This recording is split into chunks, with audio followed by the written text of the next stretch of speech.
Bismillahirrahmanirrahim. Assalamualaikum warahmatullahi taala wabarakatuh. Alhamdulillahirabbil alamin wassalatu wassalamu ala asyrafil anbiya'i wal mursalin wa ala alihi washabihi ajma'in. Alhamdulillah ke atas kehadrat ilahi yang memanati kita membuat video lagi satu. Alhamdulillah. InsyaAllah hari ini ana mau mengajak antum dengan antuna semua bahawa iaitu sains 4.1 kepelbagaian mineral. Dalam bab 4 ini ada 3 tajuk besar iaitu 4.1, 4.2 dan 4.3. Jadi insyaAllah hari ini kita akan belajar 4.1 kepelbagaian mineral. Apakah maksud mineral? Macam antum semua tahu iaitu unsur ataupun sebatian pekerjaan yang terhasil semula jadi dengan struktur hablo dan komposisi kimia yang tertentu. Kita tengok unsur dan sebatian. Apakah unsur dan sebatian itu? Kita tengok pada jadual ini. Maksud sebatian di dalam jadual ini termaktubnya ada 3, iaitu sebatian, unsur dan campuran. Ana bagi antum dan antum faham iaitu sebatian ini dia antum dan antum nak ingat S adalah suami, I adalah isteri. Dia boleh bergabung. Seterusnya unsur. Unsur ni hanya satu sahaja. Antum dah ingat semua. You forever love. Dia seperti zarah.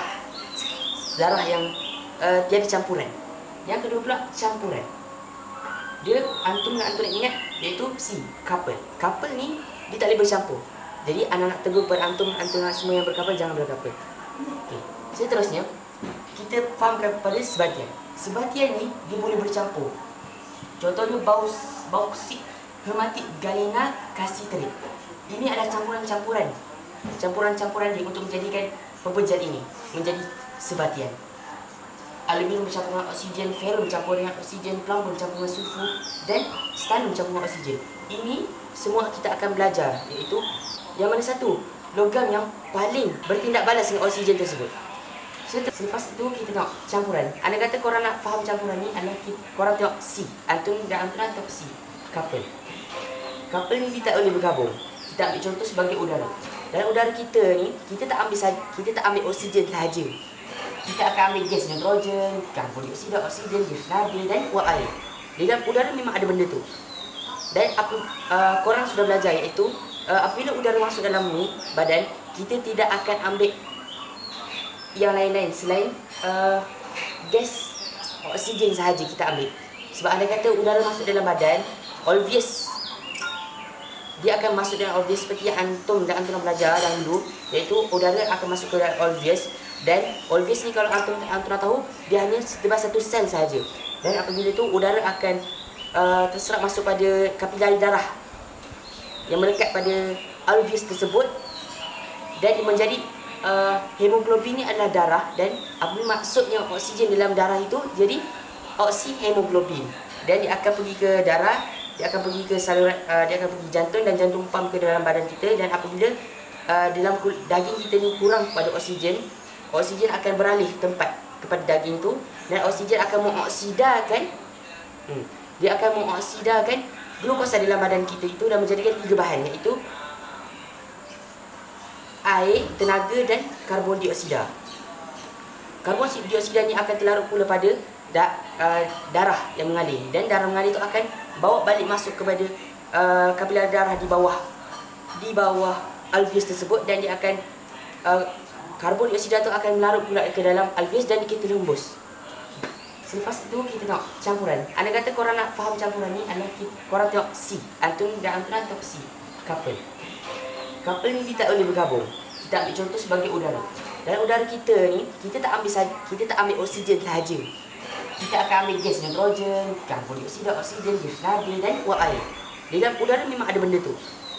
Dan korang sudah belajar iaitu apabila udara masuk dalam badan, kita tidak akan ambil yang lain-lain selain gas oksigen sahaja kita ambil.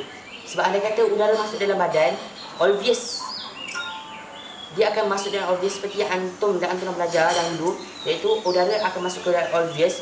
Dan obvious ni kalau antum tahu dia hanya sebebas satu sel sahaja. Dan apabila itu udara akan terserap masuk pada kapilari darah yang melekat pada alveolus tersebut dan dia menjadi hemoglobin ni adalah darah. Dan apabila maksudnya oksigen dalam darah itu jadi oksihemoglobin dan dia akan pergi ke darah, dia akan pergi ke saluran, dia akan pergi jantung dan jantung pam ke dalam badan kita. Dan apabila dalam daging kita ni kurang pada oksigen, oksigen akan beralih tempat kepada daging tu, dan oksigen akan mengoksidakan dia akan mengoksidakan glukosa dalam badan kita itu dan menjadikan 3 bahan, iaitu air, tenaga dan karbon dioksida. Karbon dioksida ni akan terlarut pula pada darah yang mengalir, dan darah mengalir itu akan bawa balik masuk kepada kapilar darah di bawah alveolus tersebut, dan dia akan karbon dioksida itu akan melarut pula ke dalam alveolus dan kita hembus. Terus dengan unsur ni, kalau antum dengan antum nak faham ialah dia you forever alone. Dia adalah satu zarah yang bercampur, dia tak ada campuran dengan zarah-zarah yang lain. Dia hanya satu jenis zarah saja yang bercampur, sehingga contohnya menjadi emas, perak dan berlian. Kalau antum nak tengok semua yang emas korang pakai tu, dia emas ni boleh dicairkan, dileburkan. Emas tu sebenarnya dia dicampurkan dengan bahan-bahan lain. Contohnya sebiji tembaga yang dicairkan, yang dileburkan. Dengan emas tu pun dileburkan juga. Selepas itu kita tengok campuran. Anda kata korang nak faham campuran ni, korang tengok C. Antum tengok C, couple. Couple ni dia tak boleh bergabung. Kita ambil contoh sebagai udara.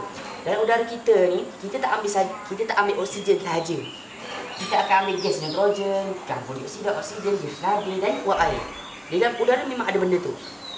Dan korang sudah belajar, iaitu apabila udara masuk dalam ni badan, kita tidak akan ambil yang lain-lain selain gas oksigen sahaja kita ambil. Sebab anda kata udara masuk dalam badan, alveolus dia akan masuk dalam alveolus seperti yang antum nak belajar dahulu, iaitu udara akan masuk ke dalam alveolus. Dan alveolus ni kalau antum nak tahu, dia hanya setebal satu sel sahaja. Dan apabila itu udara akan terserap masuk pada kapilari darah yang melekat pada alveolus tersebut, dan menjadi hemoglobin ni adalah darah, dan apa maksudnya oksigen dalam darah itu jadi oksihemoglobin, dan dia akan pergi ke darah, dia akan pergi ke saluran, dia akan pergi jantung dan jantung pam ke dalam badan kita. Dan apabila dalam daging kita ni kurang pada oksigen, oksigen akan beralih tempat kepada daging tu, dan oksigen akan mengoksidakan dia akan mengoksidakan glukosa dalam badan kita itu dan menjadikan 3 bahan, iaitu air, tenaga dan karbon dioksida. Karbon dioksida ni akan terlarut pula pada darah yang mengalir, dan darah mengalir itu akan bawa balik masuk kepada kapilar darah di bawah alveolus tersebut, dan dia akan karbon dioksida itu akan melarut pula ke dalam alveolus dan kita hembus. Sebenarnya kita nak faham dengan struktur hablo.